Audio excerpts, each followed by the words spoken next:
Chers parents et chères mamans, bonjour. On est tous différents.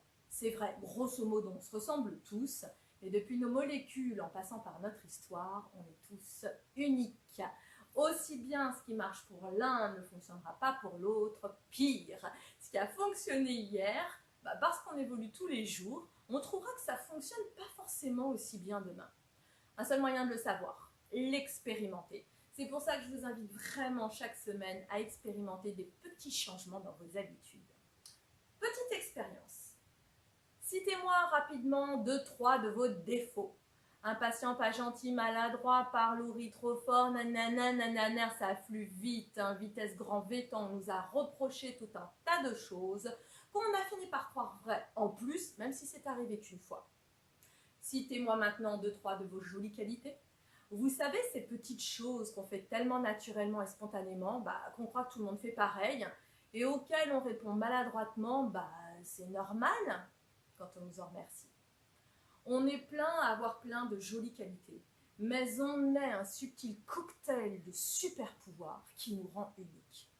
Et d'après vous, est-ce qu'il y a un lien entre le fait qu'on ne reconnaisse pas notre vraie valeur et le fait qu'on n'ait pas confiance en nous, qu'on n'ose pas, qu'on doute très souvent, qu'on ressente le besoin d'en faire toujours plus ou plus que les autres? Moi, il m'est arrivé de remonter tout le quai du RER exprès pour aller dire merci au conducteur parce que ces messages hyper drôles m'avaient fait rire. Pour qui me connaît, il m'arrive souvent de dire à quelqu'un que je croise dans la rue, que j'adore son parfum, son sourire ou sa façon de s'habiller.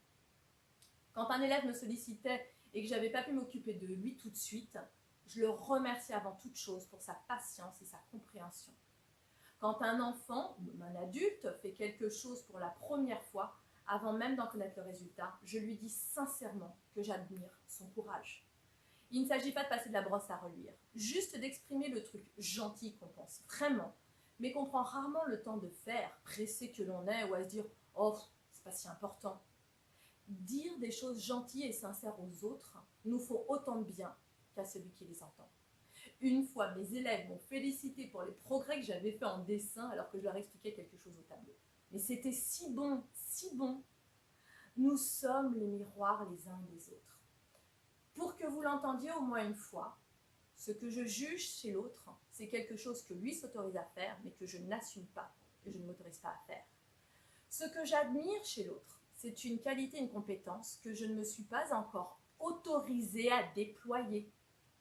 Ne me croyez pas, expérimentez-le et voyez ce que ça change pour vous, pour votre enfant, pour votre relation.